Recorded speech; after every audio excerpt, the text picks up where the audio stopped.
El Señor esté con todos ustedes. y con tu espíritu. Lectura del Santo Evangelio según San Juan. Gloria a ti, Señor.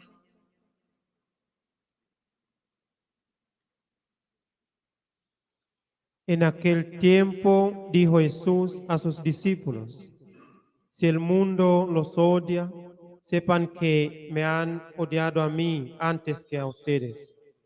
Si fueran del mundo, el mundo los amaría como cosa suya. Pero como no son del mundo, sino que yo los he escogido, sacándolos del mundo, por eso el mundo los odia. Recuerden lo que les dije: no es el siervo más que que su amo. Si a mí me han perseguido, también a ustedes les perseguirán. Si han guardado mi palabra, también guardarán la de ustedes. Y todo eso lo harán con ustedes a causa de mi nombre, porque no conocen al que me envió. Palabra del Señor. Gloria a ti, Señor Jesús.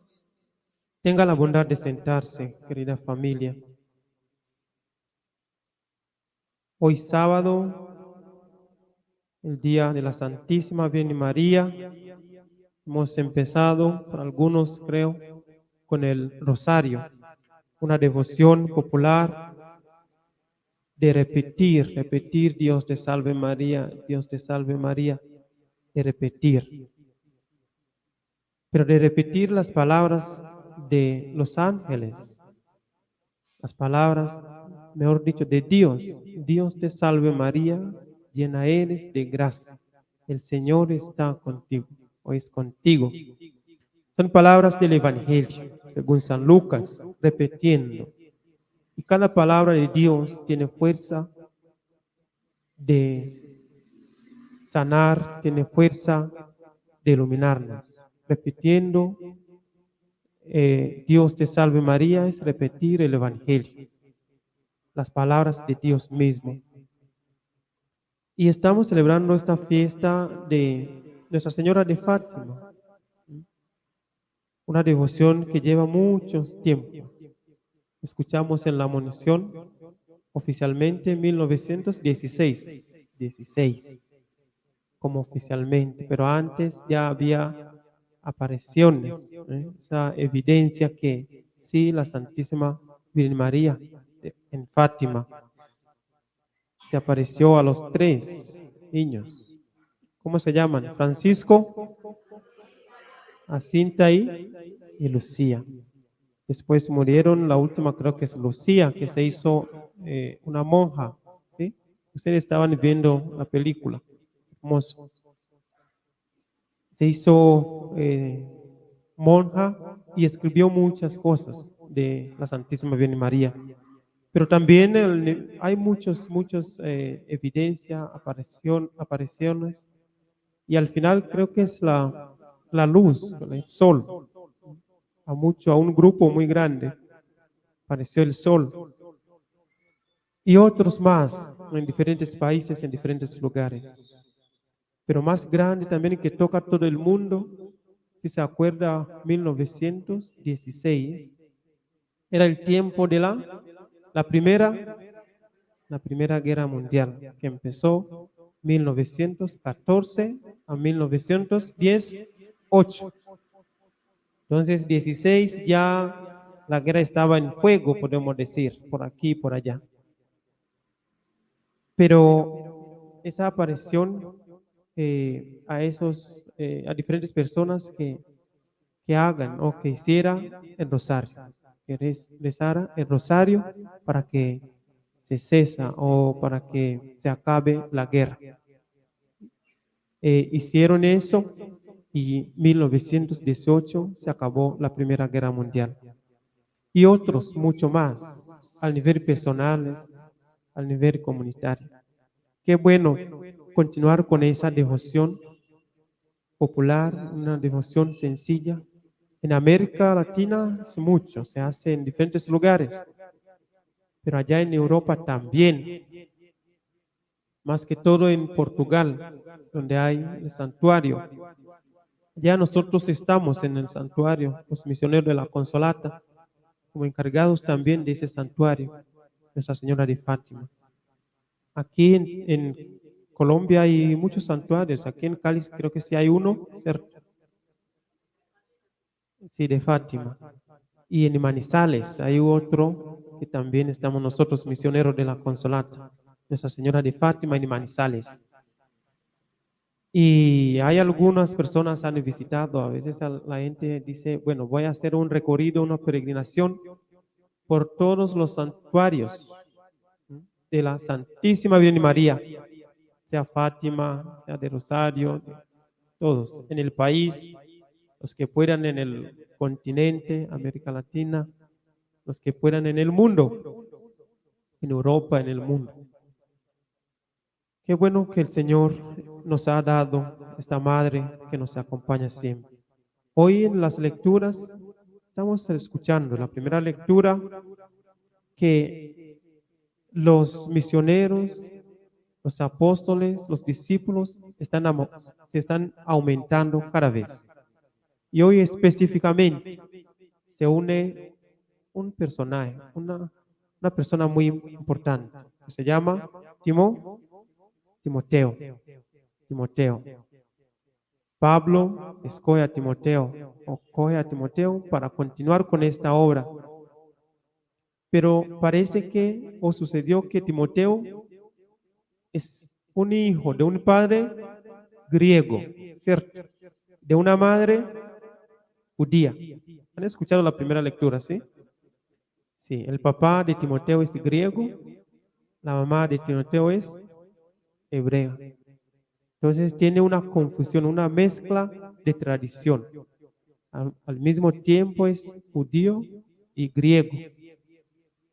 Y si se acuerdan, estos días estamos llevando esa controversia que uno no puede ser cristiano antes de ser judío, antes que tener esa circuncisión. Hay que circuncidarse para ser cristiano.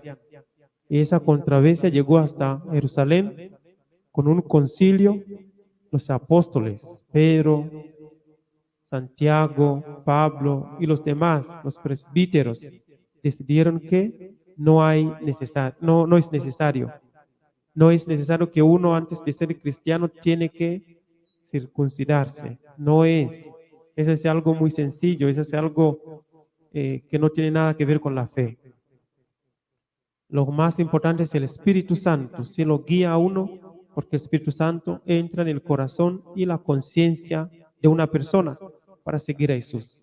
Entonces no es un caso.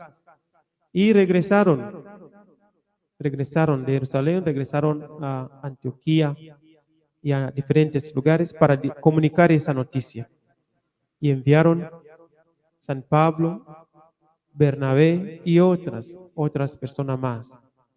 Llegaron aquí, encuentran a ese hombre, muy bueno, un hombre dispuesto, ha recibido la fe, muy inteligente y tiene esa voluntad de llevar la buena noticia. Pero es un judío, al mismo tiempo es un griego, es un escándalo para los demás. ¿Qué hace San Pablo?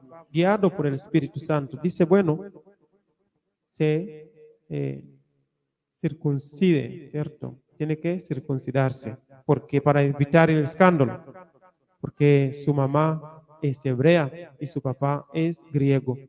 Entonces dejó que él ha tenido esa circuncisión para evitar el escándalo. Es una sabiduría, a veces en la misión uno tiene que actuar según la voluntad de Dios, según el Espíritu Santo. No tiene alguien para preguntar. Son cosas espontáneas, pero guiando siempre con el Espíritu Santo, uno hace como a nosotros. No hay que regresar para preguntar a mamá o al papá o a los apóstoles. Primero es lejos y lleva mucho tiempo para llegar, pero guiado por el Espíritu Santo, actúa en esta manera, pero de sabiduría. Y así es que Timoteo empezó esta obra. y después van a escuchar. Fue encargado de una iglesia, de una comunidad cristiana.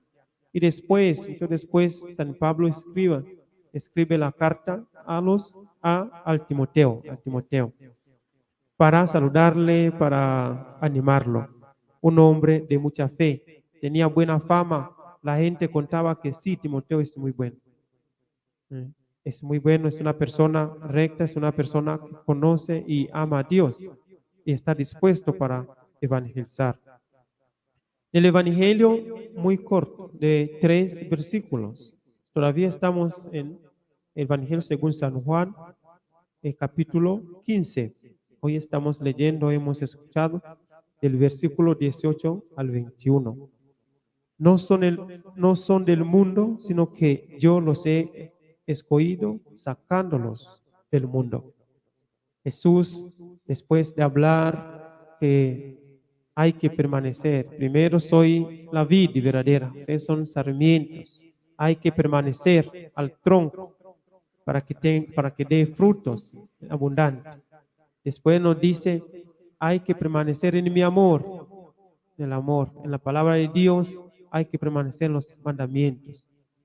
Luego nos dice, amen unos a otros, hay que permanecer en el amor entre ustedes. Hoy estamos escuchando que nos dice, no son del mundo, sino que yo los he escogido sacándolos del mundo. Y un siervo no es más grande que el amo, que su amo. ¿Qué significa eso? Que te van a perseguir en el mundo. Ustedes no son del mundo, no son del mundo. Jesús, Dios, los ha escogido para tener fe. Aquí a veces no se entiende muy bien en América Latina porque es una realidad, no hay otra. La Iglesia Católica, bueno, ahora ya vienen otras iglesias poco a poco entrando, pero no es común, la mayoría son católicos. Pero si uno llega en otros lugares, como en África, en Asia, uno puede entender muy bien. No es garantía o sea, ser cristiano, católico, no es garantía o no es común. En mi país, por ejemplo, es un poquito grande de población que Colombia, porque tiene 56 millones de personas, la población. Casi la mitad son musulmanes. Los cristianos solamente 39%. 39%. Y los cristianos católicos mucho menos, como 23% de toda la población. Los demás son cristianos, pero de otra denominación. Y la otra mitad, casi 46, 48, son musulmanes. Los musulmanes. Entonces, uno vivir su fe cristiana no es fácil o no es o sea, no es público. En mi país no se hace esas devociones de visitar o de caminar en la calle, no se puede hacer porque se ve como es algo personal, algo personal, no se puede hacer públicamente. Aquí sí, hasta la policía a veces te acompaña con carros, con la caravana. ¿Por qué? Porque ahí es una tierra de fe. Pero igual sigue siendo con mucho poder en mi país. El cristianismo católico tiene mucha influencia, tanto en la educación, en la familia, en la enseñanza, en muchas cosas. Y entonces es un compromiso, uno ser cristiano o no. O sea, no hay esa mezcla. O soy cristiano comprometido en la iglesia o no. No puede vivir doble vida, no se puede. Porque es una manera también de testimoniar que soy cristiano y sigo el evangelio. Jesús nos dice, ustedes no son del mundo, no son del mundo. La gente te va a odiar, te va a molestar por su fe. ¿Por qué va a la misa todos los días? ¿Por qué se levanta muy temprano para ir a la Eucaristía? ¿Qué tiene? ¿Por qué no duerme un poquito más? ¿Por qué me molesta con esa cosa de la iglesia, de la oración, de todo eso? Muchos encuentros, además. ¿Por qué? Y a veces esa persecución empieza de la familia, en la familia, con los hijos, con el papá, con la mamá, con el esposo, la esposa. No te acepta, te critica. Pero Jesús nos dice, no es el siervo más que su amo, porque a él que se amo lo hicieron lo mismo, la persecución, lo maltrataron, no lo aceptaron. Puede ser una manera directa, que una persona no te acepta o te critica. Eso es una manera directa y sencilla.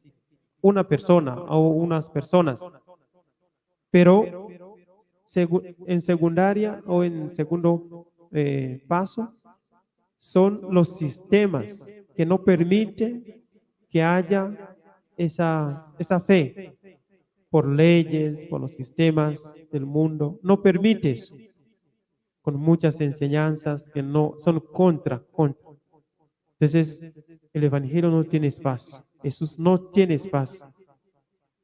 Eso ha sido desde antes del nacimiento de Jesús, buscando dónde para nacer, al niño, al bebé. No había. La Santísima Virgen María buscando dónde. No hay espacio para Jesús. Ni en los corazones de la gente, ni en las casas. No hay.